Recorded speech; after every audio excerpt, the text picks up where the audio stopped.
नमस्कार, आप सभी का स्वागत करते हैं कमाल की पाठशाला में। तो आज हम देखने वाले हैं त्रिकोणमितीय सर्वसमीकरणों के बारे में, यानी कि ट्रिग्नोमेट्रिक आइडेंटिटीज के बारे में देखने वाले हैं। सर्वसमीकरणाएँ क्या कहती है, यानी कि आपने काफ़ी बार सुना होगा कि sine square theta plus cos square theta का मान 1 होता है।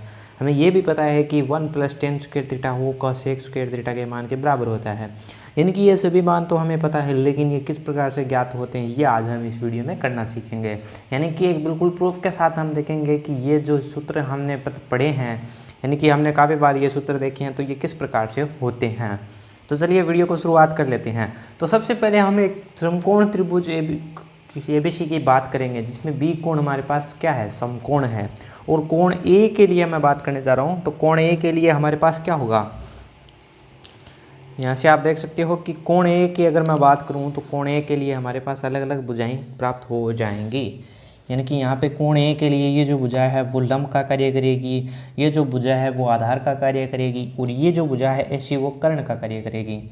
यानी कि सबसे पहले हमने त्रिभुज ABC लिया है, एक समकोण त्रिभुज जिसमें बी कोण हमारे पास समकोण है। अब क्या होगा, पाइथागोरस प्रमेय क्या कहती है, पाइथागोरस प्रमेय कहती है कि आपके पास जो दो भुजाएं हैं उनका योग जो है, उनके जो वर्ग का योग है वो कर्ण के योग के बराबर होता है। यानी कि कर्ण पाइथागोरस प्रमेय क्या कहती है हमें, पाइथागोरस प्रमेय से, यानी पाइथागोरस प्रमेय हमें कहती है कि अगर आपके पास लंब का स्क्वायर प्लस आधार का स्क्वायर का मान का अगर हम योग करते हैं तो वो कर्ण के स्क्वायर के मान के बराबर आएगी। यानी कहने का अर्थ है कि अगर मैं मान लीजिए AB की स्क्वायर, यानी कि मैंने दोनों भुजाओं की, इन दोनों भुजाओं की स्क्वायर कर दी, यानी कि प्लस BC की स्क्वायर कर दी, तो इसका मान हमारे पास आएगा AC की स्क्वायर के बराबर। तो ये आएगा हमारे पास ये मान। तो अब हम पहली सर्वसमीकरण का ज्ञात करने के लिए सबसे पहले कर्ण का भाग देते हैं। यहाँ पे जो भुजा है AC वो कर्ण का कार्य कर रही है, यानी कि मैंने पूरी समीकरण के अंदर AC का भाग दे दिया, यानी कि AB की होल स्क्वायर बटे की AC की स्क्वायर प्लस तीनों पदों में भाग दे दिया मैंने, BC की होल स्क्वायर प्लस AC की होल स्क्वायर, और ये क्या है AC की होल स्क्वायर बटे AC की होल स्क्वायर, ये मान हो गया। अब हम क्या करेंगे कि इसको संपूर्ण को लिख सकता हूँ मैं AB बटे AC और इसकी होल स्क्वायर, इसको मैं लिख सकता हूँ BC बटे AC और इसकी होल स्क्वायर, और इसको मैं लिख सकता हूँ 1, यानी कि AC से AC कैंसिल हो गया। अब आप देखिए कौन कौन सी भुजाएं क्या क्या आइडेंटिफाई कर रही है, यानी कि क्या भुजा हमें बता रही है मान। सबसे पहले हमारे पास है AB भुजा, यानी कि कोण A के लिए ये जो मान है, अगर मैं मान इस पे बात करूं, यानी कि कोण A के लिए हम बात कर रहे हैं, यानी कि साइन A का मान होगा। यानी कि ये जो भुजा है वो लंब का कार्य कर रही है BC, हमारे पास AB है वो आधार का कार्य कर रही है, यानी कि AB जो है आधार का कार्य कर रही है और बटे में AC जो है कर्ण का कार्य कर रही है। यानी कि आधार का स्क्वायर बटे लंब का स्क्वायर, ये क्या बन रहा है, आधार बटे कर्ण की होल स्क्वायर, ये बन रही है।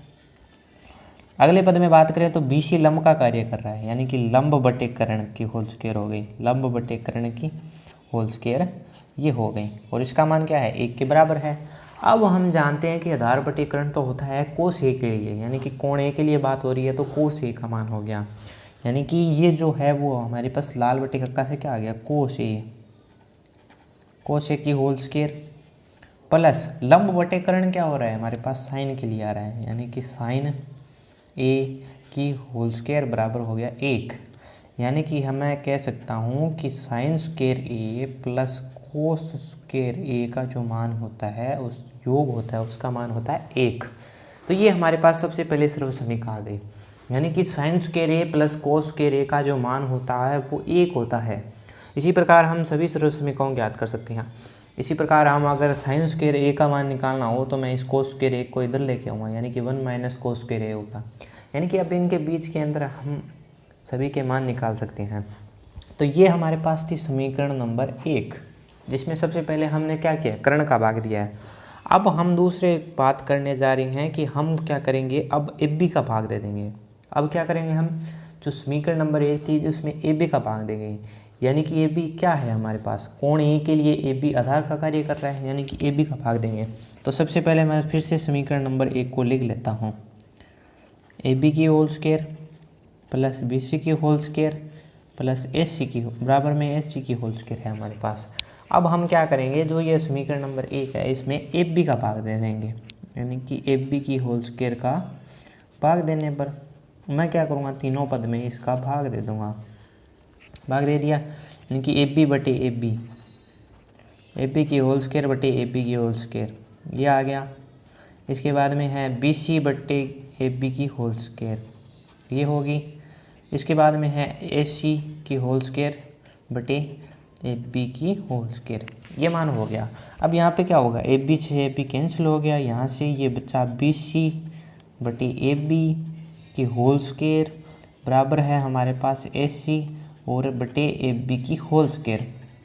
अब जैसा कि हमने पीछे ये देखा था, यानी कि कोण बी सी के लिए ये लंब का कार्य है, एफ बी आधार का कार्य कर रहा है, यानी कि ये कुछ इस प्रकार का बन गया, 1 बटे ये बन गया लंब के लिए, यानी कि लंब बटे आधार का होल स्क्वायर, और इसका जो मान है वो हमारे पास क्या हो रहा है, कर्ण बटे आधार के होल स्क्वायर के बराबर हो रहा है, यानी कि ये मान क्या हो गए, आपस में क्या हो गए, बराबर हो गए।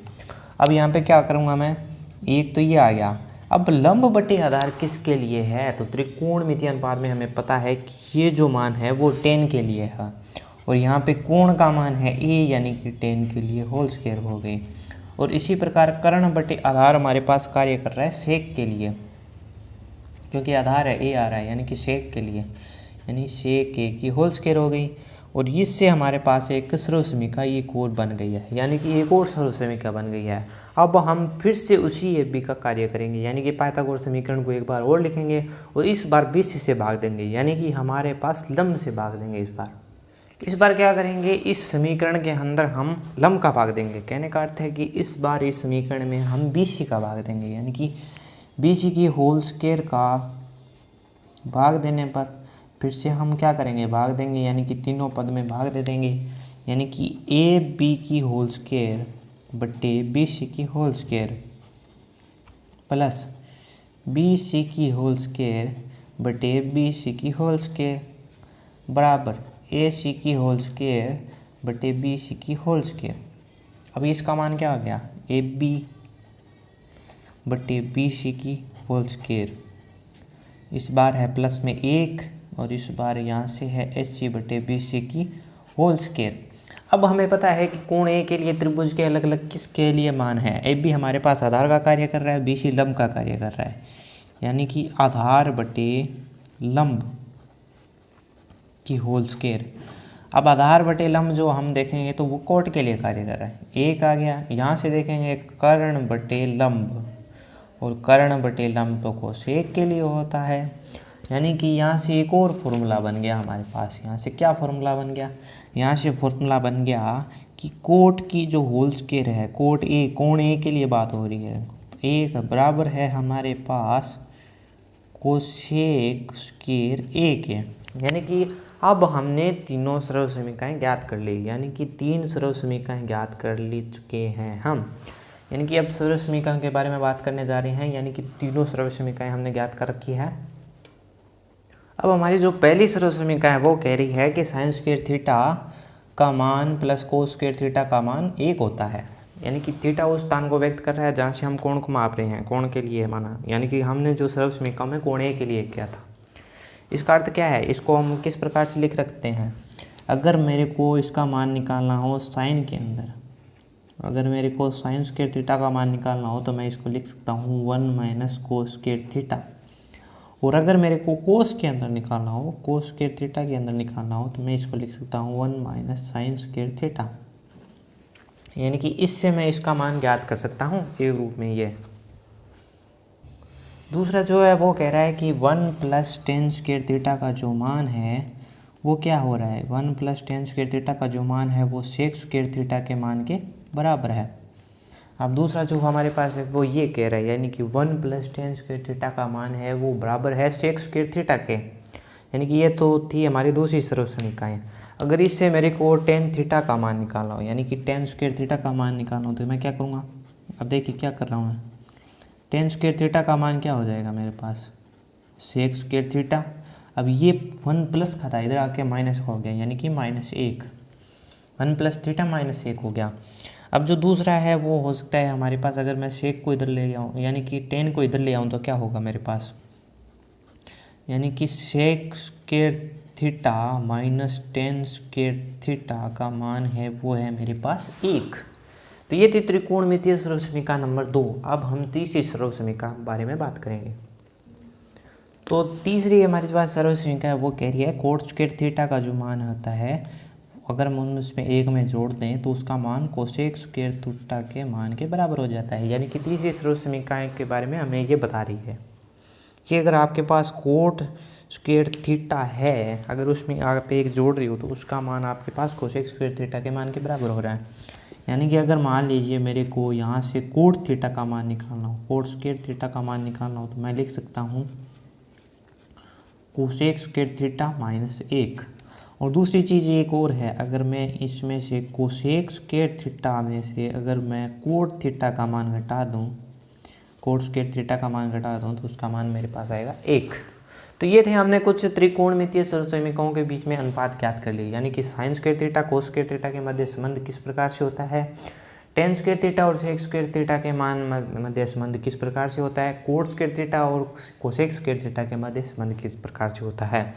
यानी कि छह हमारे पास त्रिकोणमितीय अनुपात है, इनके बीच में हमने संबंध ज्ञात कर लिया, यानी कि साइन कोट कोस सभी के मध्य हमने संबंध ज्ञात कर लिया है। इससे हम, अगर हमें कोई मान दिया गया हो, अगर आपको मान निकालना हो कि आगे कोस के अंदर है तो आप इसमें कोट में किसी में अब सभी के अंदर मान निकाल सकते हो। तो ये थे सरल समीकरण जिनको हमने हल करके बड़ी आसानी के साथ देखा। तो मिलते हैं नेक्स्ट वीडियो में, जिसके अंदर हम करेंगे एक्सरसाइज नंबर 8.4 यानी कि प्रश्नावली नंबर 8.4 के सभी प्रश्नों को हल करेंगे। इसी के साथ हमारे त्रिकोणमिति का परिचय समाप्त हो जाएगी। इससे रिलेटेड वीडियो आपको डिस्क्रिप्शन बॉक्स के अंदर मिल जाएगी या आप प्ले लिस्ट पे से भी जाके इससे संबंधित वीडियो देख सकते हो। तो मिलते हैं नेक्स्ट वीडियो में।